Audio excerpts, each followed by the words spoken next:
What can you expect to gain from doing RTT therapy? In this video, I'm going to share with you the questions that you probably have if you are thinking about doing RTT therapy, or maybe even if you've already committed to doing it. I'm Jonathan Butler, and I am one of the world's most experienced RTT therapists. I was one of the first people trained by Marissa Peer, and I have been working full-time as an RTT therapist ever since I was trained. And in that time, I've worked with many thousands of people, so I'd like to think I've got a pretty good idea of what you can expect from RTT therapy and what it takes to be successful. So I'm going to share with you what you need to know before you do RTT, what you need to understand about what it's like doing RTT therapy, and what you can expect afterwards. I'm going to try and answer all the kind of typical questions that people have that you're likely to have if you're thinking about going on this journey to help with whatever issue it is that you are looking to overcome. So I'm going to share all those things with you, but I'm going to save my two top tips, the most important things that you can do if you're doing RTT therapy to get the maximum, to get the absolute best results. These are the two things that I've learned over that period of time. So stay to the end of this video and I will share with you those two essential tips that you need to have if you do RTT. Okay, so if you're thinking of doing RTT therapy, probably the first question in that kind of before committing to this stage is, what kind of benefits can I actually get from it, and how quickly am I likely to get those benefits? So RTT can treat many, many things, emotional, psychological things, and even physical things that are related to what is going on in our heads. And in the thousands of people I've worked with over the years, I have found that 85% of people get significant progress, i.e. they report that they have made significant progress in just one session or one cycle, like a 21-day cycle of RTT therapy. So that's a big chunk of people. Now, obviously some cases are simpler, some are more complex. I work with some quite complex issues. I specialize in working with some quite complicated situations because of the experience that I have and the interests that I have. The vast majority of people will find that one session of RTT is going to carry them forward a very long way. And I found that 95% of people will get where they want to get within 2 sessions, 2 cycles of RTT therapy. So for the majority of issues, you can expect to make rapid, lasting progress with a whole range of issues. Now, some people obviously fall into more difficult categories where things are very complicated, very deep-rooted, and they may well need 3, 4, even 5 cycles of RTT, or RTT with maybe more simple, straightforward hypnotherapy sessions as they go through that journey. But whatever your issue is, I obviously can't cover everything here, but if you're thinking of doing RTT, you need to be having an initial call with a potential therapist. I suggest you speak to a few people to find out who you feel comfortable with, who you feel that you can trust, who you feel confident in, that can actually help you with your problem. It's really important that you feel you've got the right person or the best person for you before you commit to it, because the method and the therapy is good, but you need to get the right therapist for you.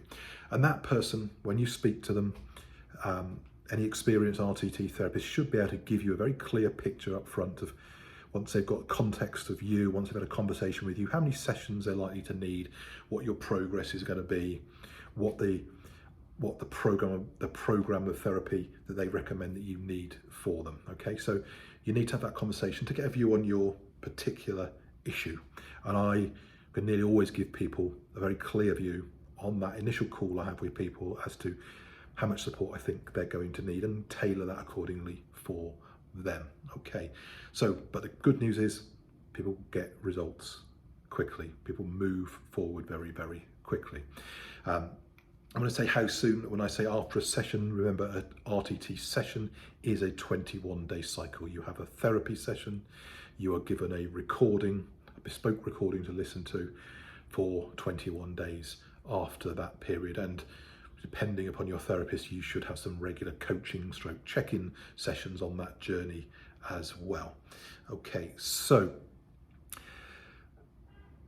most people As I say, 85% of people will say after that 21-day period they feel they've made significant progress. Some people will come out of a session, and you've probably heard some of these stories, and these obviously case studies that get used because it's a great headline, that you come out of the session and you feel like a different person. You feel weight lifted off your shoulders, you feel pain has gone away, you feel more confident, whatever it is. And that happens frequently, but that's not what happens to everybody. Everyone's journey is different. For some people it's slower and steadier because they need more reassurance to move on, to let go. For other people it can be a little bit up and down because the process of change is rarely smooth. So everybody is different. And again, it's really important that we work with your therapist. They're taking you through that, managing your expectations, understanding where you're at on that journey. Okay, so how to get the best out of a session. So obviously once you've decided that it is for you, it is important to get the right person for you, okay? You want to obviously get someone who's got good experience, someone who understands a particular issue, they're comfortable with the issue, they can demonstrate they understand what's happening for you, they've helped other people with that. Somebody you feel comfortable with. That doesn't mean say you feel too cozy, because this is a therapist, not a friend. You know, it needs to be someone you feel comfortable with, but most importantly, you feel confident in. It needs to feel right, because if it doesn't feel right, you're going to get some resistance.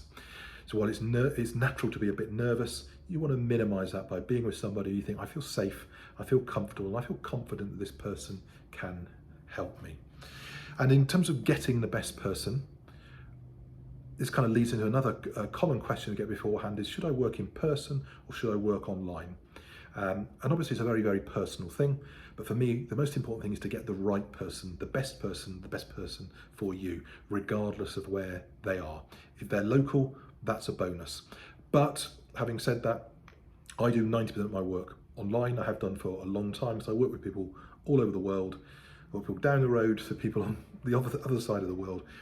And it's, for me, for the majority of people, they don't need to physically come and see me. And in fact, for people who've only got any kind of fears or anxieties, it generally is much better that they can be in the comfort, the safety, the security of their own home. We don't need to introduce further stress of going to a different place, of traveling, of finding a place, of parking, of being seen by people, all of those things that typically go on. So actually, working online is often, I find, better for people. You can do everything you can do in person, but the person can be in a more comfortable environment. So generally, online is just as good, if not better. Okay, so that's something to really, really be aware of. Get the right person. Don't worry too much about where they are. Okay, so, and again, when you are going to think of doing therapy with somebody, make sure you do have that good conversation with your therapist beforehand. Make sure you feel comfortable with them, and also that they feel comfortable and confident with you, because just like every therapist isn't for you, every client, every patient isn't for the therapist. So that's what will happen before. And then when you've agreed that you're going to do a session, your therapist should guide you through to set you up for success. So for me, I will always give people information about how they should get comfortable, particularly if they're working online, how their environment should be set up. Just take away any distractions, any issues, anything that's going to make people anxious or nervous. I also even talk to people about things like, what's the best time of day to do this? Often it's good to do it back end of the day, later in the day, when you're not thinking about work, when you don't have to rush off to collect the kids. Really setting up the environment for success so people can be relaxed as possible is important, and your therapist should guide you on that. But again, you may want to think about that as well. When's a good time to do it? When are you going to be most relaxed, most receptive? And it's really, really important that you do dedicate time for this, because you are investing in yourself. You're investing money, you're investing time, and you're also investing in your mind. And your mind will notice if you're taking an afternoon off or a day off to do this. You're sending a very clear message to your mind that this is something you want, that it's important to you, that you're giving it priority, and your mind will take that on board. So that's really important. If you're fitting it in between doing all these other things, your mind will not be sure that it's a priority because you've got 101 competing things going on. So again, it's all part of setting yourself up for success, and your therapist should guide you through that. Okay, so we come to during the session. So what happens in a session? Well, a session is typically about 2 hours. I know some people make them longer. For me, 2 hours is the optimum time to keep people very, very focused. And it is normal to feel nervous, okay? So you will go there and you will feel a little bit nervous. That is perfectly normal because there's a bit of an unknown. You don't quite know exactly what's going to happen. But your therapist should be comfortable with that. They should be comfortable to get you comfortable, to relax you, to get you in a place where you're ready to go into the session. Your therapist should then talk to you to confirm the objectives of what you want to achieve. Okay, so they should confirm what you want to achieve. They should confirm some of the context. You've probably been asked to fill in some basic forms or questionnaires. So your therapist should be really clear on what you want, really clear on the broad context. You don't need to have hours and hours of talk, but they need to understand the kind of key points of where you are, what's the background, and where you want to go to. That's really important that you're both on the same page there. And then they will make sure you're comfortable and take you into hypnosis. And a lot of people ask a lot of questions about this because people have misconceptions about this. Being hypnotized is simply a state of deep relaxation. It's simply a state of deep relaxation where you can be focused, where you can cut out all that noise and chatter, and where you can take on board new thoughts, new feelings, suggestions that you want to take on board. Okay, you're fully conscious, you're fully aware. You can't be made to do anything you don't want to do. It is like being in a flow state. And people often ask me or say, well, I'm not sure I can be hypnotized. I'm told I'm not hypnotizable. I've not been able to do that. So my opinion and my experience is everybody is hypnotizable.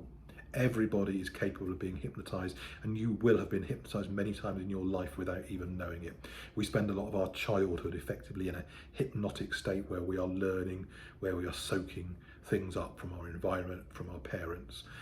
We go into moments of hypnotic state effectively when we are points in the day as an adult, certainly before we go to sleep and as we're waking up in the mornings. We're automatically doing that.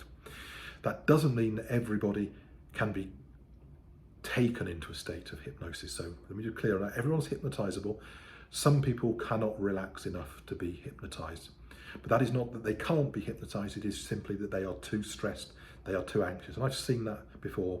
I saw it a few times in the pandemic where people were hyper vigilant about things they simply could not relax sufficiently. So everybody can be hypnotized, but you need to be relaxed. As I said before, it's about setting up for success. You've got to be in that environment where you're going to allow yourself to go with the process. If you're fighting it, if you're scared of it, then you're not going to allow yourself to be hypnotized. But you can be. Everybody can be. Okay, so in that state of hypnosis, then you'll be totally in control. You'll feel totally in the flow, and you will be asked then to go into the first stage of the RTT process, which is about going to the root cause of recognizing where your problem comes from, where you'll be taken back to some scenes, to some memories from earlier in your life. Okay, and you may or may not remember these scenes. They may be things that you're already aware of, or they may be things that you have not thought of for a long time, or sometimes it's even things that you don't remember at all, that your mind will go back to. It can be very, very early life. I've had people going back to being in the womb. That has happened a few times. It doesn't happen often, but that can happen. Okay, so people go back to things that are relevant to the problem, but going to the root cause. Where does it come from? If you've got this anxiety, where does it come from? How did it all start? How did you learn that anxiety? Why did your mind make you an anxious person? Why did it make you be on this state of alert? Okay, so that is the root cause, because you can't deal with an issue unless you understand what's really going on. Otherwise you are guessing, otherwise it's whack-a-mole. You're sticking plasters on things that may well not be the root cause. So RTT is all about that root cause. And when you've identified that root cause, when you know where it comes from, and it's often childhood, it's usually childhood experiences which may have been compounded later in life consistently through life, then we reframe how you see things. And this is what CBT does. If you've ever done those kind of therapies, cognitive behavioral therapies, it does that. It asks you to look at things in a different context. But in RTT, we're working under hypnosis. You are hypnotized, which means your mind is working with its emotional side. It's not just looking at things rationally and logically that you would do if you're doing CBT normally in one of those classes, looking at alternatives. You're actually working in your emotional mind, in the knowledge that you understand where this comes from. And that puts you in a position where you can believe the alternative scenario, where you can believe that things are different to your worst case scenario that you go to, and that you can let go of those things. So you can reframe things. You can reframe things in that state of hypnosis. Let go of those things. Understand you're not in that time, place, situation, and this stuff doesn't serve you anymore. So you can literally reframe it and then let go of it. You can let go of it. You can leave it behind. You can literally, can be like a weight lifted off your shoulders. And I often see people's whole demeanor changing in a session as the weight starts to lift off their shoulders. It is like a burden's lifted off them. And the final part of the session is to give you the classic hypnosis, if you like, of giving you the suggestions that you want about how you want to think, how you want to feel, how you want to see yourself. But that's done in the context of really understanding what's going on, having let go of things, created that space to take on board those more helpful thoughts, feelings, actions, beliefs that you want to have. Okay. Now, people might ask me in that, in the regression, in the going back to the root cause, understanding what's going on, what happens if I don't get scenes? And that can sometimes happen, but again, your therapist can be is trained to be able to deal with that. They're trained to be able to do it. Sometimes people aren't ready to go back to some things. And so even if you don't get scenes, it really doesn't matter that much. It's obviously ideal, it's easier if you do, but if you don't, it's absolutely not the end of it, because maybe you're not ready to go back to it. Maybe you're ready to move on, but you don't want to deal with those scenes, even though your therapist will be skilled at making sure you feel safe and comfortable in that place. Maybe you're just not ready to go there. But I find sometimes I get that with people, they're not ready to go there. I pretty much know what's going on. They're just not ready to tell it to me. And I'm not going to force people to confront something, to talk about something they don't want to go back to. But I know I've understood enough from what's there to be able to move forward and use that without making them go somewhere they're not yet ready to go to. Okay, so in those scenes, in going back to scenes, quite often people worry that, am I going to go back to some trauma? And more often than not, the things are not actually necessarily, are often not actually traumatic when you look at them as the person you are today. I've even had people come to me who've had major traumas you would think would be PTSD, would definitely be things that you would consider to be PTSD that have happened in their lives, maybe in military veterans. But when they've actually gone back, the thing that actually really affects them is something from childhood. I've had people who've seen terrible things in the military but go back to memories of having been dropped from the school sports team as a child, because at the time that was the worst thing in the world for them, and that's what actually affects them more than necessarily the adult trauma that's happened to them. Okay, so it can quite often, when you look at it, be quite trivial things, but at the time they did not seem trivial. As a child, these things seemed big, they seemed significant. So you'll be asked to look at these things going back in a totally safe environment. Your therapist will be helping you see them, but keeping you safe, keeping you separated from them. So you're not really there, you're not living it, but you're seeing it clearly, objectively, like a third party. Okay, and you may well get emotional, you may well release some emotion, you might well cry a little bit. That happens, and it's a good thing, it's a powerful thing. People are letting go, because we have to let go of these things. But again, the therapy is designed so that by the end of that session, you're going to be in a really good place. You're going to be leaving on a high with all the thoughts, the good feelings that you want to have. Okay, so at the end of that session, you should get given a recording. You should get given a bespoke recording that's made for you, 15 to 20 minutes to listen to. and you'll listen to that every day for the next 21 days, okay? And that's really, really important because that is reinforcing the new coding, rewiring, reprogramming. That last part is the part. It is the recoding, rewiring, reprogramming, however you want to call that. And that listening to the recording that you will be asked to do is reinforcing. It is reinforcing everything you've heard. So it's reinforcing the thoughts you want to have, the feelings you want to have, the actions you want to take, the habits that you want to develop.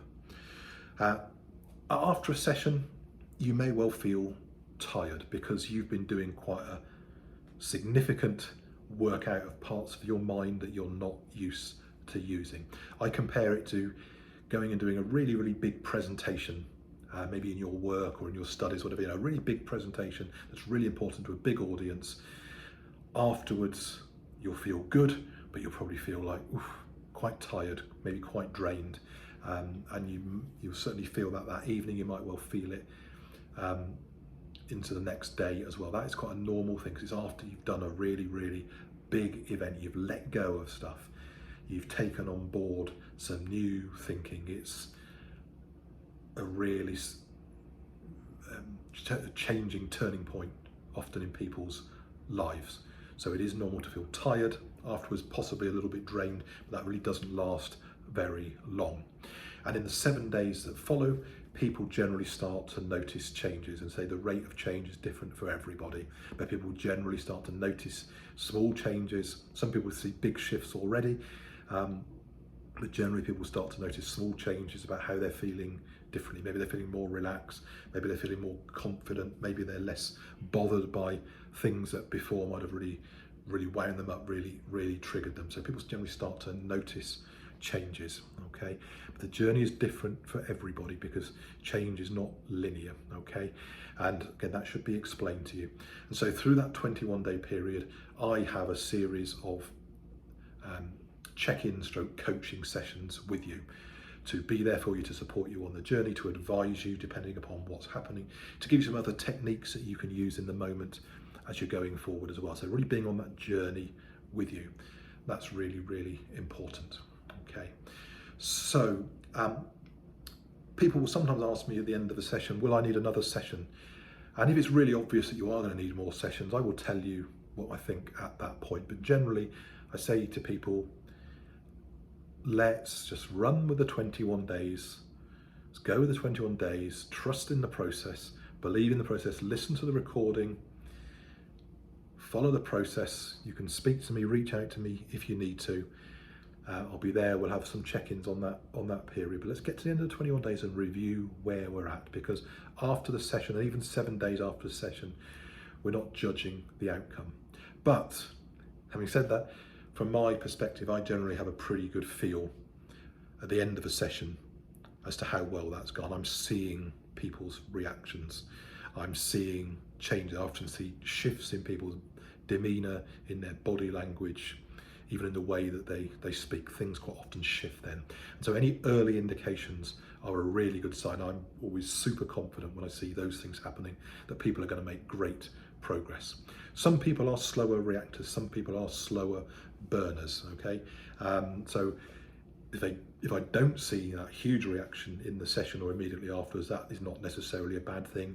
It just means that people need that 21-day process, maybe need further sessions afterwards, because their mind just needs more proof points. So again, working with them on that journey, everybody is different. There is not one size fits all.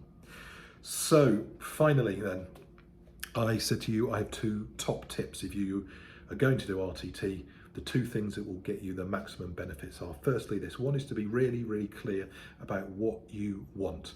So you probably know about what you don't want, the things you want to get rid of, but you need to be really clear with yourself and with your therapist, and they should help you to articulate this. But what do you want? What does a good look like for you?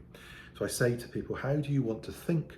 How do you want to feel? How do you want to act? How do you want to see your life as a result of this work? And it needs to be in the affirmative, okay? What is it you want? How is your life going to be better? So it's important to really spend time thinking about that. And I would always say to people, have 3 to 5 points that you want there. And the reason for that is 3, maybe 4 things are kind of the optimum number of things that your mind can focus on at any one time. And generally these things will be kind of grouped together and related. So it might be, I want to be less anxious and I'd like to sleep better. I'd like to wake up in the morning, feel more energized. I'd like to feel comfortable around people. These are all kind of quite closely linked together. So, but 3 to 5 things, that's really, really important. 3 to 5 affirmative things. And when you're clear with yourself, your mind will be clear. So you may have heard me talk before, if you've seen my videos, that your mind is a computer, okay? And just like a computer, if you start opening hundreds of windows, lots of tabs open, keep giving it different instructions, you're gonna get that circle of death. It's gonna be confused. It's like, wait, what do you want? What's most important here? I'm just gonna freeze and stop. It's the same with your mind. You've got to be clear on what you want. You've got to be clear that this is important for you. You've got to give the session the time, the focus, the intention, that your mind goes, aha, they really want this. This is important.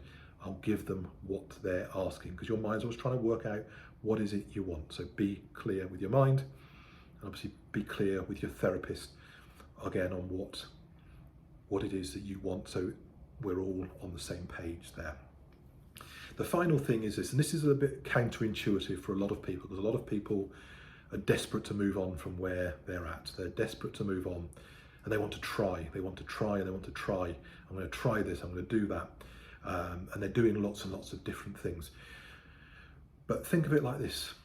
It's a bit like sleeping. If you want to get a good night's sleep, the worst thing you can do is go to bed and start telling yourself, I need to sleep, I've got to go to sleep, I've got to get up early in the morning, I mustn't be late, I mustn't miss that alarm, I mustn't miss that flight. When you do that, what happens? You don't sleep, you make yourself anxious, you make yourself tense, you don't sleep. Sleep has to come to you. If you try and push it, you create friction. Your mind's hearing can't, mustn't, won't, don't. It's creating friction. It's going to stop you from sleeping. You sleep by relaxing. And it's the same with hypnosis, okay? Taking on board suggestions. You've got to let things come to you. Listen to the recording, let things come to you. Take part in the session, go with the flow. Don't start trying to second guess things. Don't try too hard, okay? So it is a little bit counterintuitive, but it's like I say with people in terms of getting results as well. Often people will get really quick results, for other people it will take longer. But if it takes longer, that's fine. It's just as effective. And you know, we're still talking a very short space of time compared to the months and years that people have been struggling with this issue. But when we try and force things, we create friction, and friction slows things down. So examples of that will be people who've come to see me who said, well, I'm going to do this, and I'm going to do a session of some other therapy, I'm going to do this, and I'm going to do that, and I'm reading this, and I'm going to that. And it's like, no, just stop. Again, you're putting your mind in that circle of death. You mustn't confuse your mind. You focus upon this, you hear it, you let it in, you let it come to you. Those are the people who get the absolute best results. So I'm Jonathan Butler. I hope you've enjoyed the video. Please do like, please do subscribe to get even more content, to get early visibility of content around RTT, hypnosis, hypnotherapy in its broadest context. And if you've got any questions, please do put them down beneath here. I will answer them. And if you're interested in doing RTT therapy with me, even though I'm very, very experienced, I like to make myself accessible to a wide range of people. You can see the link below to my website, and you can see the link below to schedule a free discovery call with me, so we can discuss how RTT therapy could help you. Thanks for listening, and I'll see you very soon.